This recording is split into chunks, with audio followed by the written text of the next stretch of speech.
नमस्कार, जय श्री कृष्ण। मां करिश्मा पेसवाणी है मुझे चैनल कृष्ण कृपा केवलम में तव्हां सभिनीनि जो स्वागत है। तव्हांजो पंहिंजो चैनल जिते तव्हां कथा भजन ऐं ॿी बि जानकारियूं सभु ॿुधंदा आहियो पंहिंजी मिठड़ी ॿोलीअ सिंधी में।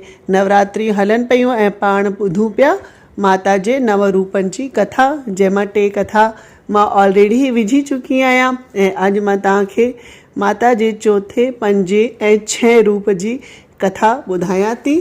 त माता जो चौथो रूप आहे, हुनजो नालो आहे कुष्मांडा माता।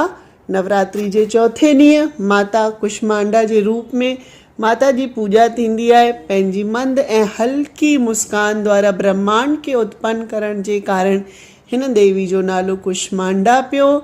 जॾहिं सृष्टि न हुई, चारों ओर अंधकार ही अंधकार हो, तॾहिं चवंदा आहिनि कि माता पंहिंजे मुस्कान सां ब्रह्मांड जी रचना कई। हिन करे हिन के सृष्टि जी आदि स्वरूपा या आदि शक्ति भी चयो वियो आहे।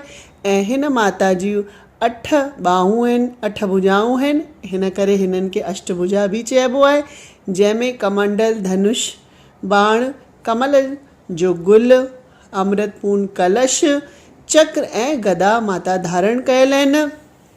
ऐं जो 8हों हथ आहे, हुननि में सभिनि रिद्धि सिद्धियुनि खे ॾियण वारी जप जी माला आहे। ऐं हिन माता जी सवारी आहे सिंह। हिननि खे यानी हिन माता खे कुमड़े जी बलि ॾाढी प्रिय आहे, यानी पेठे जी बलि प्रिय आहे। ऐं संस्कृत में हिन खे कुमड़े खे कुष्मांड चवंदा आहिनि। त हिन करे भी पेठो प्रिय हुजण जे करे भी माता जो नालो कुष्मांडा आहे। ऐं चवंदा आहिनि हिन देवी जो वास सूर्य मंडल जे अंदर जे लोक में हूंदो आहे ऐं सूर्य लोक जे अंदर रहण जी क्षमता रुगो हिन कुष्मांडा देवीअ खे ई आहे। छोला हिननि जो शरीर जी जो कांति आहे, हुन जी जो प्रभा आहे, हू सूर्य वांगुरु चमकदार आहे। हुन जो तेज आहे, जो हुन तेज सां 10 दिशाऊं आलोकित आहिनि ऐं ब्रह्मांड जी सॼी वस्तुयूं ऐं सभु प्राणी में हिननि जो ई तेज आहे। त हिन ॾींहुं पवित्र मन सां नवरात्रि जे चौथे ॾींहं जी माता जी पूजा करण सां चवंदा आहिनि भक्तनि जा रोग ऐं शोक नाश था थियनि ऐं आयु, यश, बल ऐं आरोग्य प्राप्त थो थिए। थोरी ही सेवा ऐं भक्ति सां माता प्रसन्न थी करे आशीर्वाद ॾींदा आहिनि। ऐं हिन माता जो भोग आहे मालपुड़ो, यानी कि नवरात्रि जे चौथे ॾींहुं माता खे मालपुड़े जो भोग लॻंदो आहे। त ही हुई माता जे चौथे रूप जी कथा। ऐं हिननि जो मंत्र आहे, या देवी सर्वभूतेषु मा कूष्मांडा रूपेण संस्थिता नमस्तस्यै नमस्तस्यै नमस्तस्यै नमो नमः। त ही हो माता जो चौथो रूप। चवंदा आहिनि कि माता जो ही रूप आहे, ही स्वरूप पार्वतीअ जो विवाह खां पोइ ऐं संतान थियण जे विच जो रूप आहे। हुन खां पोइ माता जो स्कंद माता जो रूप थी वेंदो। त ही हुन विच जो रूप आहे, जंहिंमें सृष्टि धारण ऐं पालन करण वारी माता आहे। त जो संतान जी इच्छा रखनि था, हू बि अगरि हिन स्वरूप जी पूजा कनि था, हुननि खे माता आशीर्वाद ॾींदी आहे ऐं प्रसन्न थी करे संतान ॾींदी आहे।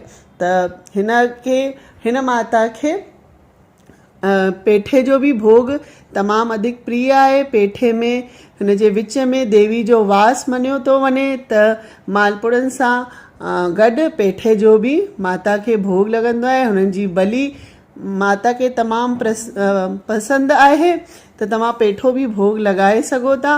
त जो अक्सर बीमार रहंदा आहिनि, चवंदा आहिनि कि हुन खे देवी कुष्मांडा जी पूजा श्रद्धा भाव सां करण सां हुननि जा रोग मुक्त थी वेंदा आहिनि।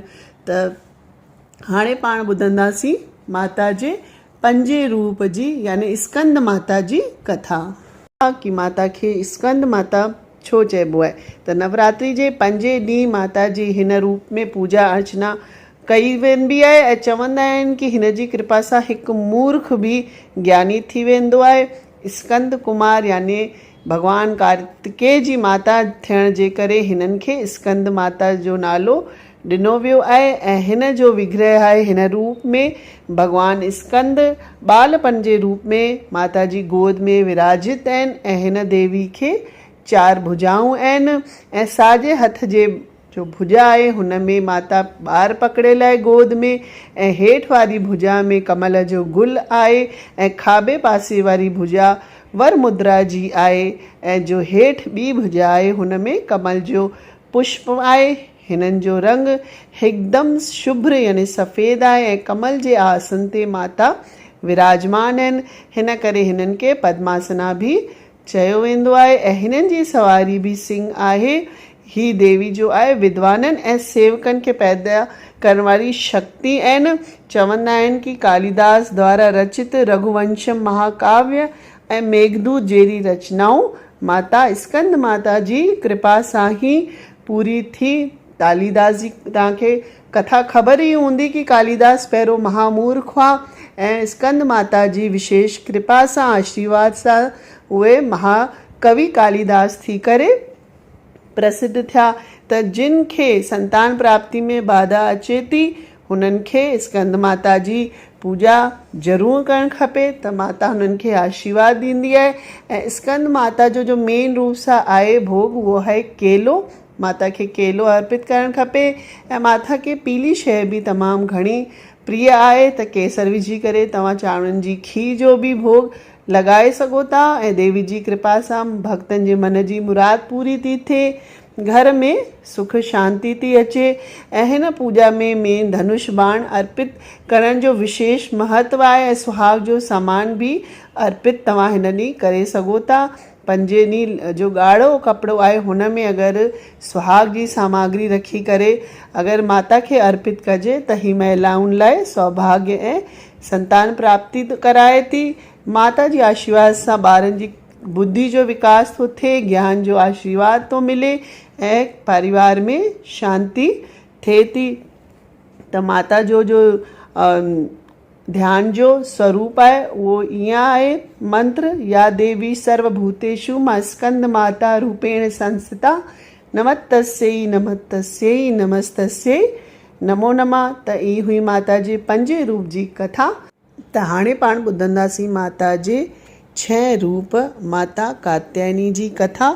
माता जे छठे स्वरूप छठे नवरात्रि ते माता कात्यायनी जी पूजा थींदी आहे। चवंदा आहिनि भॻवान श्री राम ऐं कृष्ण भी माता जे हिन रूप जी पूजा कई हुई, ऐं पौराणिक कथाउनि जे अनुसार ब्रज में गोपिन जॾहिं भॻवान श्री कृष्ण खे पति रूप में पाइण जी अभिलाषा रखी तॾहिं बि सभु गोपिन माता जे कात्यायनी रूप जी ही पूजा कई हुई। देवी भागवत ऐं स्कंद पुराण में देवी कात्यायनी जी कथा मिले थी, जो हिन प्रकार आहे कि महर्षि कात्यायन हुआ, उमा आदि शक्ति जी हुननि घोर तपस्या कई हुई। हुननि जी तपस्या सां प्रसन्न थी करे माता हुननि खे आशीर्वाद ॾिनो हो कि मां पुत्री रूप में तव्हांजे घर जनम वठंदसि। त मां जो जनम महर्षि कात्यायन जे आश्रम में ई थियो हो, ऐं हिन जे करे हुननि जो नालो कात्यायनी पियो हो। ऐं पुराणनि जे अनुसार जे महिल महिषासुर नाम जे राक्षस जो अत्याचार तमामु घणो वधी वियो हो, हुन महिल त्रिदेवन पंहिंजी तेज सां माता जी उत्पत्ति कई हुई, ऐं मां ऋषि कात्यायनी जे घर कृष्ण पक्ष जी चतुर्दशी जे ॾींहुं जनम वरितो हो, ऐं 3 ॾींहं ताईं माता जी पूजा कई वई हुई। माता दशमी ॾींहुं महिषासुर जो अंत कयो हो, ऐं हिन खां पोइ शुंभ निशुंभ जो स्वर्गलेक में आक्रमण कयूं, इंद्र जो सिंहासन खसे छॾियो हुयूं, ऐं नवग्रह खे बंधक बनाए छॾियो हुयूं। अग्नि ऐं वायु जो बल बि खसे छॾियो हुयूं, ऐं अपमान करे हुननि खे बि स्वर्ग सां कढी छॾियो हो। तॾहिं सभिनीनि देवताऊं मिली करे माता जी स्तुति कई हुई त माता शुंभ ऐं निशुंभ जो बि वध करे देवताउनि खे हिन संकट सां मुक्ति दिलाई हुई। त माता जो इहो रूप शक्ति स्वरूप आहे, माता संकट हरणी आहे। त माता कात्यायनी जो रूप आहे हू सुनहरो ऐं चमकदार आहे। माता जी 4 भुजाऊं आहिनि, ऐं माता सिंह ते सवार आहे। हिकु हथ में तलवार ऐं ॿिए हथ में कमल जो गुल अथनि, ऐं ॿियो जो 2 हथ अथनि हू वर मुद्रा ऐं अभय मुद्रा में आहिनि। ऐं माता खे अॼु जे ॾींहुं भोग में लॻंदो आहे शहद जो भोग यानी माखी जो भोग, जो माता खे तमामु घणो प्रिय आहे। हिन करे पूजा में शुद्ध माखी जो भोग लॻाइणु खपे। चवंदा आहिनि कि हिन रूप में माता जी पूॼा करण सां माता रोग शोक दूर थी करे ऐं जो मन आहे, मन जी शक्ति मज़बूत थी थिए, साधक पंहिंजी इंद्रियुनि खे वश में करे सघे थो, याने मन जी शक्ति थी मिले। त माता जो कात्यायनी आहिनि हू शक्ति स्वरूपा आहिनि। हिन ई रूप में माता राक्षसनि जो वध कयो हो। त हिन करे हिननि जो मंत्र आहे उहो इहो आहे, या देवी सर्वभूतेषु शक्ति रूपेण संस्थिता नमस्तस्यै नमस्तस्यै नमस्तस्यै नमो नमः। हिन जो अर्थ आहे कि हे मां सर्वत्र विराजमान ऐं शक्ति स्वरूपणी प्रसिद्ध अंबे, तव्हांखे मुंहिंजो वार वार नमस्कार आहे। त इहो ई माता जे छठे रूप जी कथा। त मां तव्हांखे 3 कथाऊं ॿुधाए छॾियूं आहिनि। बाक़ी सप्तमी अष्टमी ऐं नवमी जी कथा बि मां हिकु ई ॾींहं में ॿुधाईंदमि, यानी हिकु ई वीडियो ठाहींदमि। त वरी मिलंदासीं हिकु नए इंफॉर्मेशन, नई जानकारी सां। तेसि ताईं मोकल थी वठां। जय झूलेलाल, जय श्री कृष्ण।